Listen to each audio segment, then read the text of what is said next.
Hello and welcome to Viking.TV on a day when we're looking at a truly innovative and genius design that's already helping endangered wildlife throughout the world, and particularly at this time in Australia.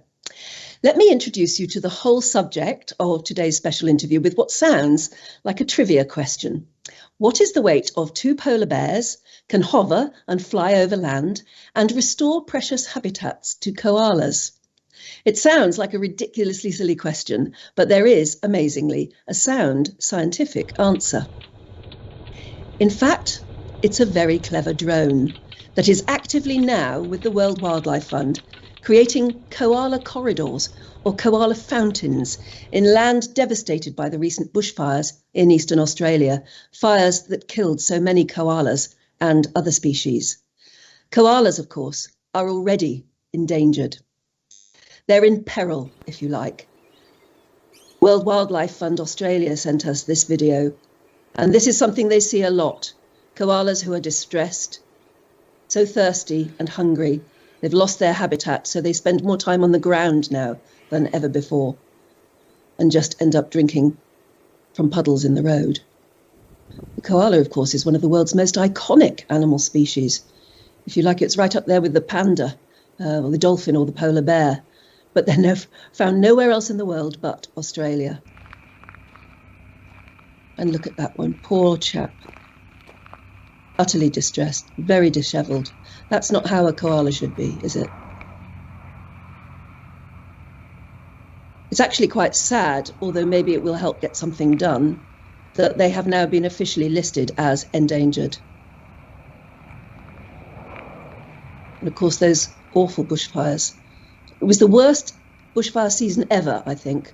Up to 19 million hectares were burned, 33 human lives were lost, and over 3,000 homes destroyed. But also nearly 2 billion animals were killed and others left fighting for survival. This just shows how koalas, he should be in a tree. He was found just desperately clinging on to the back of a lorry, but he was helped. And it's not just the wildlife experts, of course, who are helping them. It is scientists and engineers who are coming to their rescue in an utterly brilliant way. These amazing drones are the genius creations of a British-based company that's just up the road from me here in Midlands, Britain. The koalas, of course, are being rescued and their habitat revitalised in Australia, which is where my special guest today comes in. I'm joined now by Dr. Susan Graham of Dendra Systems, which is based in Oxfordshire in Britain. A very warm welcome to you, Dr. Susan. Thank you, Anne, for that introduction.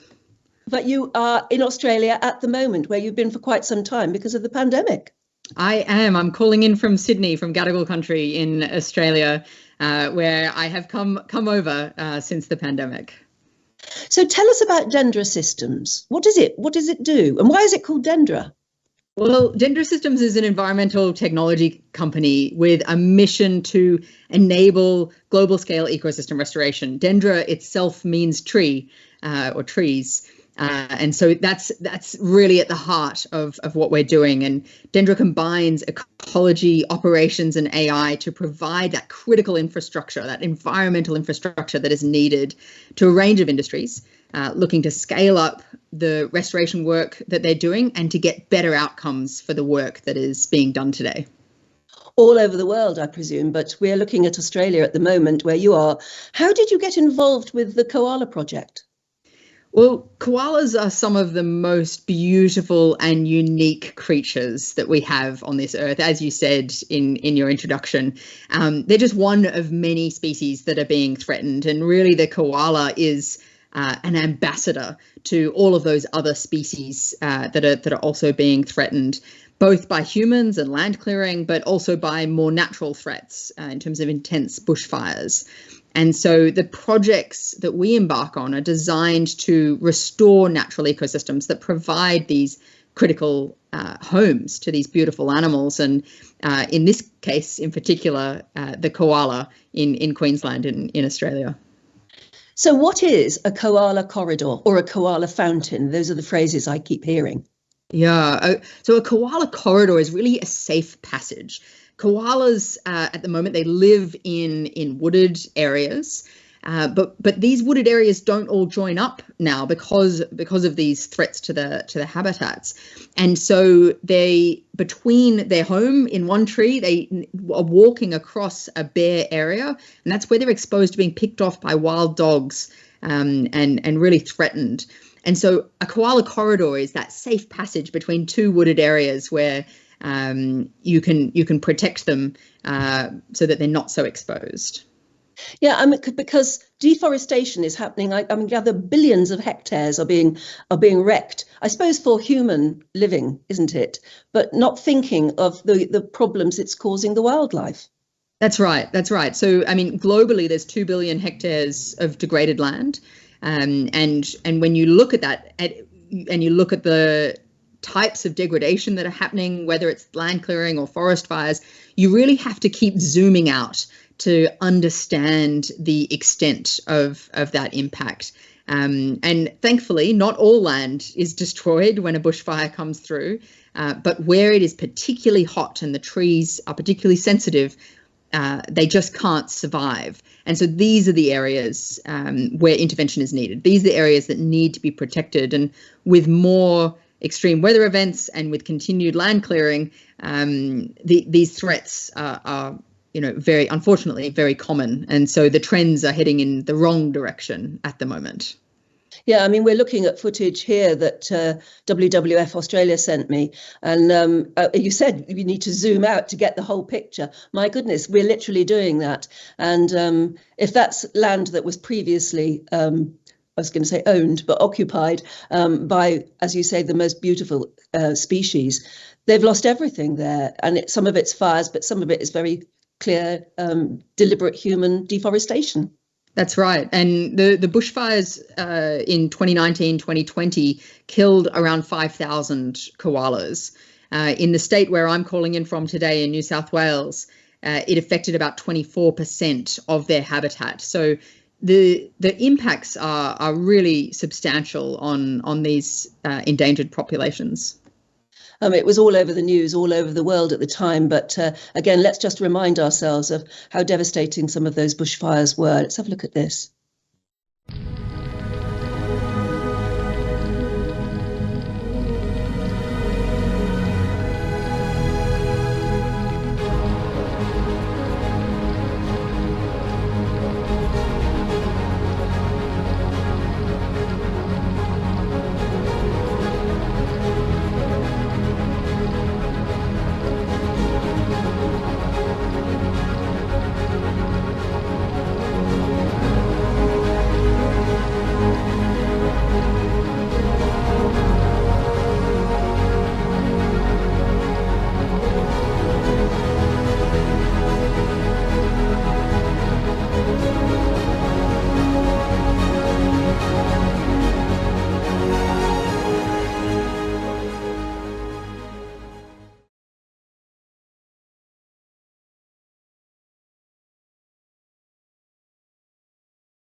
So tell me the story of how you decided to get Dendra involved. I mean, which happened first, the bushfires and your awareness of the problem, or was Dendra already going by then?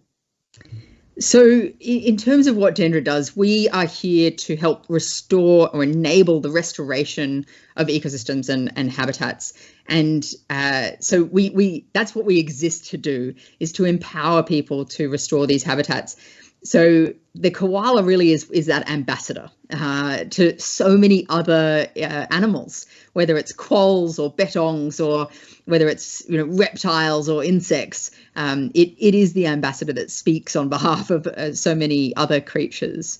And really, we got involved when WWF reached out to us to discuss large-scale restoration projects. And this project was particularly interesting because it's to do with large-scale restoration. There's a large property through the Turner Foundation that is looking to be restored.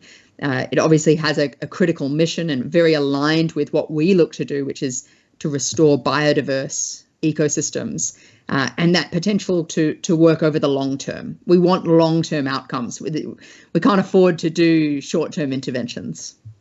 Yes, well, basically, it's about planting trees and other things that take time to grow. Just could you explain to us what the Turner Family Foundation is? Because that was new to me. So the Turner Family Foundation has different properties, and on those properties, they're basically converting some of that post-agricultural land back to native forest, and where there is native forest standing, they're protecting that. And so they, together with WWF and Dendra, funded by the Australian government as well, by the bushfire grants, have come together to achieve this mission. Okay, well, let's have a look at one of your videos about restoring the koala habitat and how you do it. Have a look at this.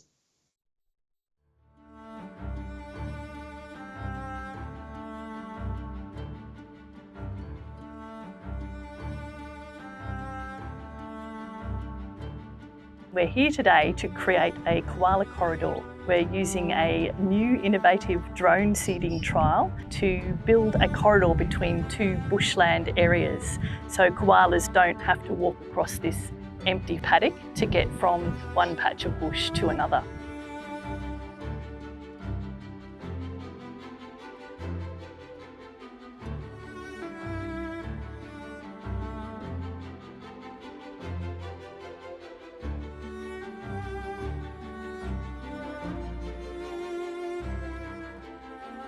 Traditional methods of ploughing a rip line and then planting take long periods of time to actually complete.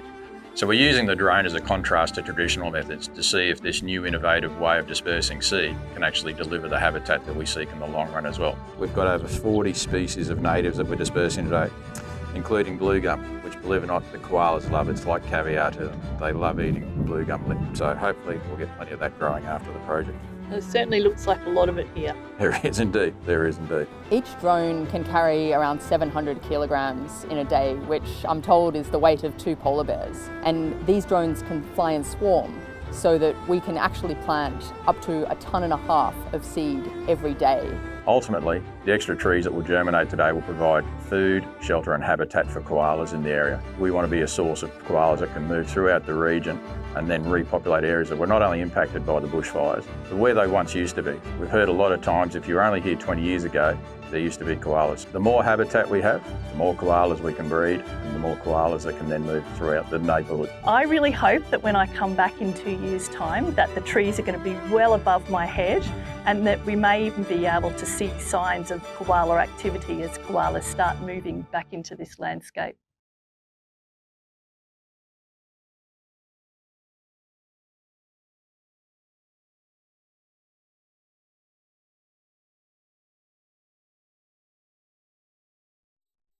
Well, I said at the very beginning that those amazing drones are something like the weight of 2 polar bears, and they do an amazing job. Do you build them here in Oxfordshire? Where do they get built, and who had the idea? And I gather you fly them in swarms, not just single ones. That's right. So the payload itself was designed and built in Oxfordshire, and that's where it's specifically designed for native species. So all of those tricky plant species, we're able to distribute up to 50 species at a time. And that's so important to not just bring back the trees, but to also bring back all the shrubs and bushes and grasses that are needed to have a healthy ecosystem. So they get designed and built in Oxfordshire, and then they're being used, as you mentioned, around the world, and in this case, in Australia. Because koalas particularly are notoriously fussy eaters, aren't they? They only like certain sorts of eucalyptus, I gather. That's right.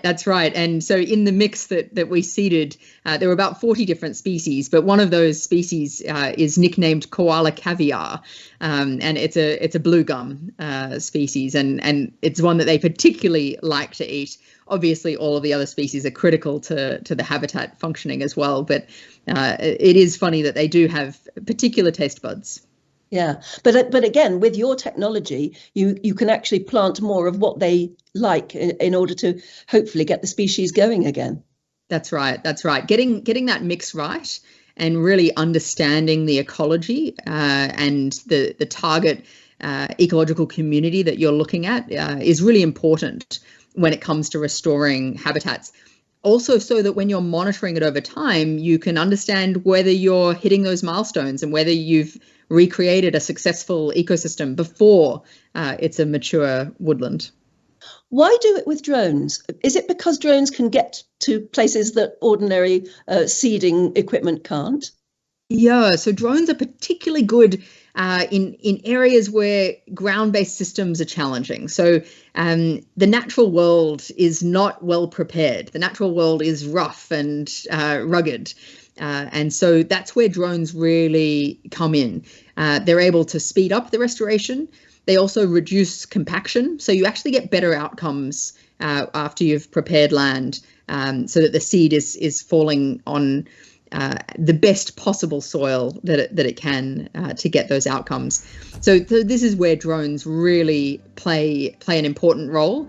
And in many of those cases, it's actually a safety driver. The safety of operations on these sites is really important when we talk about how do you physically scale up land restoration around the world in a safe way and in a way that gets great outcomes for the environment. And how efficient are they? I mean, how many acres of land can you seed in one go? Yeah, so you mentioned that they carry the weight of 2 polar bears. So each of those drones can carry the weight of 2 polar bears, around 700 kilograms of seed. They fly in a swarm, and so we've been able to seed up to 1.5 tons a day, which is an enormous amount of seed for restoration projects. And that's really so that you can get those timings right, and you can spread that seed where it's needed, when it's needed, to get the best conditions. So being able to use a swarm means that with a single team of pilots and operators, you're able to have a multiplier effect. Which means that you can really spread across many more acres or hectares than if you just had a single unit. Well, before we talk, and I know you're an engineer, I suppose, by training, aren't you? Would I call you an engineer? Yes. Yeah. Before we talk the engineering of the drone itself, I thought we ought to have a look at some cuddly koalas, because, as you say, they're the ambassadors and they're the reason that you're working so hard at this. But it is so astonishing that the most iconic animal, probably, or one of them in Australia, and one that we all love to think of as a fluffy little baby like these we're seeing here, are endangered. So much so that they actually could become extinct if something isn't done. Isn't that scandalous, really? Yeah. And I think the trends are what's quite scary, actually, from being not listed to being endangered within a decade. And as we say, this is just one species. The rate of species extinction globally is 10 times higher than it's been for the last 10 million years. When you start to think about that and what it means for us as humankind, but also for us as our planet, it really is a wake-up call to say, okay, we've got to start really changing the tide. We can't do little interventions anymore. We have to partner in a way that really leads to success and scale. And do you think there is a will now? I mean, you said that the Australian government, as well as the other people you work with, are actively working on this. Do you think there is a will to actually reverse the harm? Yeah, exactly. I mean, part of the funding for this came from the Turner Foundation, and the other part came from the Australian federal government, and it was part of their $18 million Koala package that was announced by the Environment Minister, Susan Lee. So, there is commitment, there is allocation of funds towards these. And what we're seeing is also not just commitment from governments or from the voluntary markets, but also from the compliance or regulated markets, where companies are waking up to this and realizing that the impacts on their supply chains that are very real, and the risks that are associated with their businesses. And so this is where it turns from being an obligation to being risk management to being an opportunity. And that's the transition that we're seeing around the world at the moment in the private sector as well as the public sector. Now, explain drones to us, if you would. I mean, to most of us, they're either a toy or a weapon, actually. But you clearly, from the beginning, have seen a much greater potential for them. Yes. So the drones that we use have two main purposes. One is the aerial seeding, which is what you've seen here, and they're able to overcome all of those obstacles that you would otherwise have on the ground. And so these are the survey drones. The seeding drones. The second type of drone is the survey drone, and this is what really is an empowerer to environmental managers. And so the survey drone is able to capture huge amounts of really detailed imagery, which can then be analyzed by our data ecology trained AI. And that's what's able to show us the germination success rate. It's able to show the habitat features that are being returned and the amount of carbon that's being sequestered.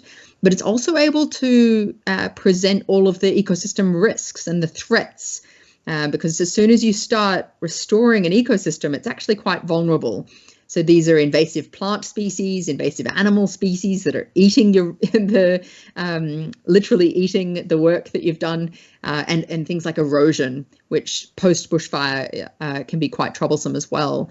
So having that analytics and the software package that's built on top of it really is an empowering tool for environmental managers and all of the restoration stakeholders to be able to get better outcomes. Is this what you call the Generation 3 technology? Yes, so the Gen 3 technology is that scaled up system. So it's that swarm technology, both for the seeding and for the survey drones, to be able to capture and analyze more land and to be able to seed more land at a time. And that all feeds into our Dendra platform. I think you've got a lovely video again that you sent us explaining what that's all about. Let's see if we can have a look at that. For the last 5 years, the rate of deforestation was estimated to be 10 million hectares per year.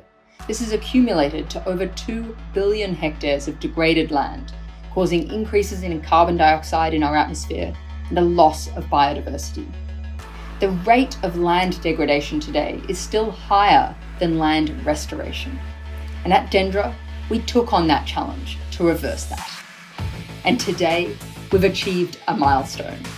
We're introducing Gen 3, the new generation of aerial technology, including systems and drones that will revolutionize our capabilities to restore ecosystems at scale. The Gen 3 technology enables us to rebalance the situation, tipping in the favor of restoring biodiversity and sequestering carbon at scale. Each of our Gen 3 seeding drones is able to reseed up to 60 hectares per day, carrying 700 kilograms of daily payload. That's roughly the weight of 2 polar bears. It means that we could spread at least 420 million seeds every day, containing over 50 different types of species. All of our Gen 3 platforms are made to be flown in a swarm by a single flight team, more than doubling our capabilities. So imagine the potential outcome. Planting a seed is just the first step. We have to make sure that it germinates and grows as expected, that the native species are thriving, and that the invasive species are under control. Visualizing and understanding ecosystems with precision is critical to plan and monitor restoration projects. The faster we can detect what's happening, the faster and better we can react to identify the best course of action. Our new Gen 3 drone fleet can capture environmental data and visualize ecosystems with ultra-high resolution quality at an unparalleled scale in the regreening space. One single drone is enabling us to collect 300 hectares of data every day, equivalent to 400 football fields. This technology allows us to visualize entire ecosystems, from individual leaves on trees and blades of grass to every animal roaming the land. By creating the tools needed to power scalable ecosystem restoration, we empower humanity to restore the balance of our natural world and prepare our planet for a better tomorrow.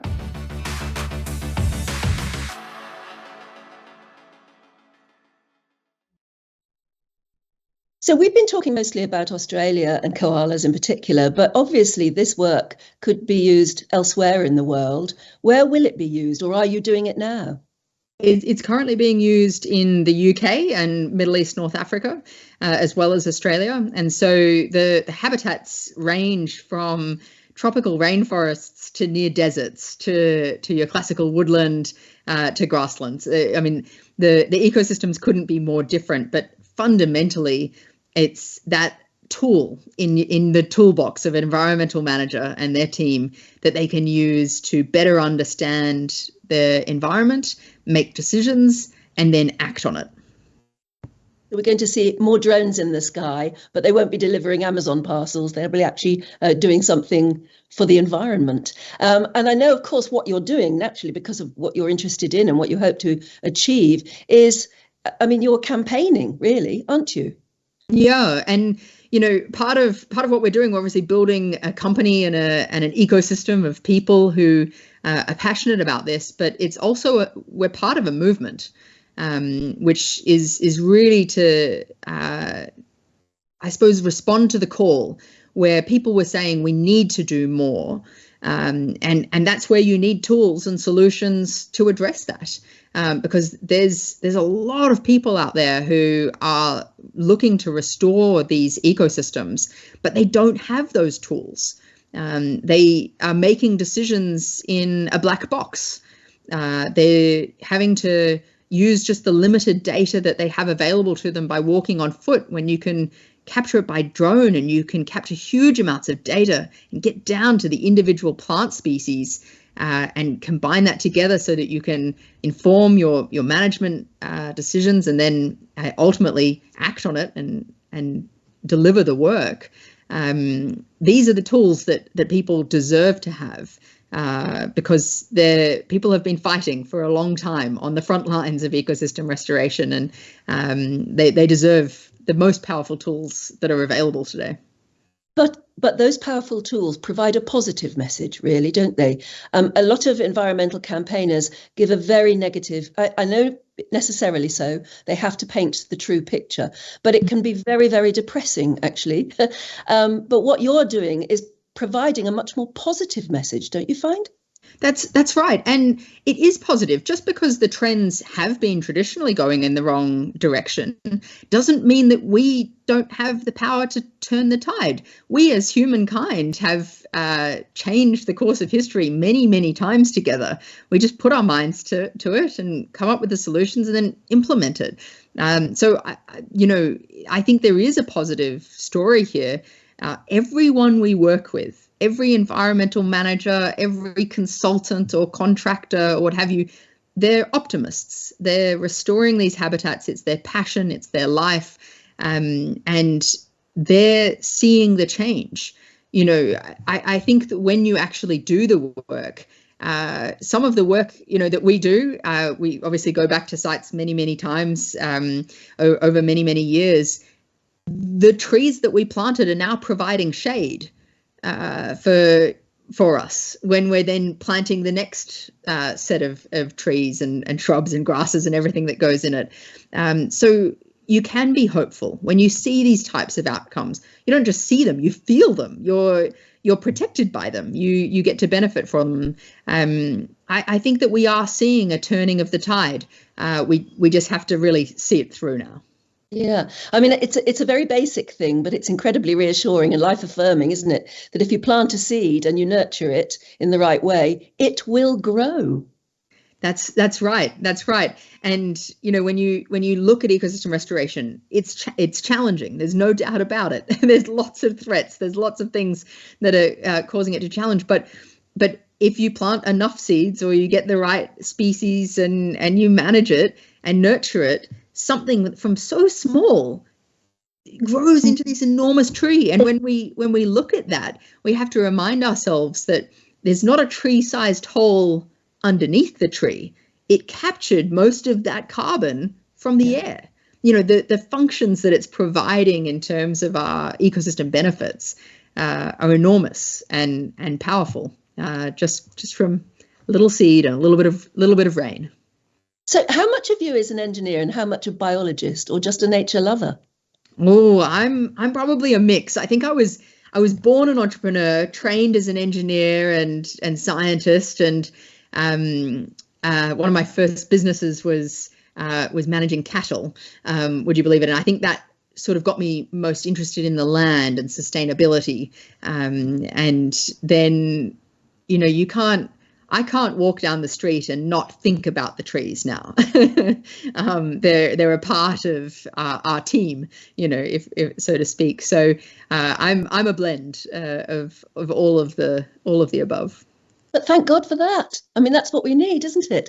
And I know you were speaking at COP26. We've got one of your videos again here, and this is really good to see. The people that are being tasked with restoring our natural world don't have the tools necessary to address the industrial scale landscape degradation we see today. Right now, there are more than 2 billion hectares of degraded land around the world. We need to fix this fast. Tree planting activities have spiked over the last few years, all in response to the increased understanding of the consequences of land degradation and the potential to sequester large amounts of carbon in our fight against climate change. But planting trees is not enough. We have to make sure that they grow as expected, the native species are thriving, and that the invasive species are under control. Monitoring with precision is a critical element to restoration projects. Yet in recent research by Yale University and the Nature Conservancy, it was reported that only 18% of planting organisations are currently monitoring their efforts. We have a responsibility to protect and restore our environment, but how can we be expected to succeed when we don't have the critical tools we need? Dendra Systems' vision is to empower humanity to restore the balance of our natural world by creating the tools needed to scale ecosystem restoration. We provide the infrastructure to monitor environmental projects at scale and the platform to drive interventions that are needed. Using a combination of drone technology and ecology-trained AI, we can capture and analyze massive amounts of data and generate new insights to direct restoration work, monitor ecosystem health, and seed large biodiverse ecosystems. We are now capable of bringing consistent governance and transparency for all the environmental projects across each nation and put us on track for the journey towards 2030 goals. Without a massively scalable approach to restoring ecosystems, we cannot address the scope of the damage. Dendra's mission is to scale ecosystem restoration and quantify biodiversity and carbon, all in order to deliver against the goals that the world is trying to achieve through nature-based solutions that restore this beautiful, natural world. There you are doing your bit of campaigning. What do you hope for the future, for yourself, for Dendra? What could be possible? What's your next project? Yeah, I mean, our vision is intrinsically linked to scale. When we started Dendra Systems, the carbon dioxide in the atmosphere was below 400 parts per million. It's now pushing up at around 420 parts per million. Again, when you look at biodiversity, there's not a single number like carbon, but the rate of species extinction is more than 10 times higher than it's been in the last 10 million years. There's 2 billion hectares of degraded land. What our hope is to turn back these tides, just reverse these trends, empower people to almost like pull down the graph and pull it back. And so where we're growing is through these projects that are scaling up, and we're seeing not just increased scale, but time and time again, environmental managers make better decisions for their ecosystems and they get better outcomes. And when you see that species richness being returned faster than it had been before, when you see threats identified and addressed really quickly, these are the things that are exciting. So scaling up that work, partnering with more organizations, both private and public, all around the world, that's where we're growing, and that's where it's exciting. It is exciting, isn't it? Because, as I said, it is positive. But the very thought, one of the workers in one of the videos we played a bit earlier was saying, next time I come back, I want to see gum trees up to here. And hopefully koalas back in them. Wouldn't that be fun? I mean, it must be tremendously rewarding sometimes when you do see things grow and wildlife go back. It is. It's heartwarming. You know, when you're walking up the land, just imagine the first time you go to a site and it's bare, right? And then the operations team goes out and the drones are all buzzing and seeding all of that. And then you go back to that site and you just see this new growth. And it's just beautiful. All of these precious little plants that are dotted everywhere. They're growing everywhere. And then you go back a few years later and they're starting to really take off and starting to throw some shade that you can sit under. And then hopefully, we'll see koalas sitting up in one of those trees and we'll think, you know what, that made all the difference. That made it worthwhile. And that is what you're about, I guess, is making that difference, isn't it? That's right. That's right. Well, it's absolutely inspirational. Thank you so much for joining us today. I think it's just one of the most exciting things. And maybe one day we'll revisit you out in Australia, maybe, and walk through one of the areas, one of the corridors that you seeded. And maybe we'll see a few koalas. That would be great. That sounds like a fantastic idea. Thanks so much for having me, Anne. Absolutely brilliant. When are you going to make your way back to Britain? Because, of course, Australia is out of restrictions now and you can travel again. That's right. I was there a few weeks ago. I'll be there in a few weeks' time. So we're able to travel a lot more, which is just brilliant to be able to see all of the team, but also the partners in the UK. Well, keep up the good work. Thanks very much. Thank you so much for telling us about it. Absolutely brilliant. It's been lovely to meet you. Thank you. Likewise.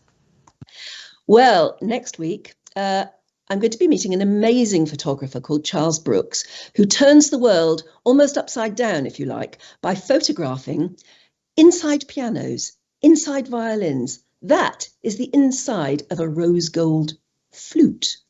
He sort of turns the macro into the mega by taking these that's inside, would you believe, a didgeridoo.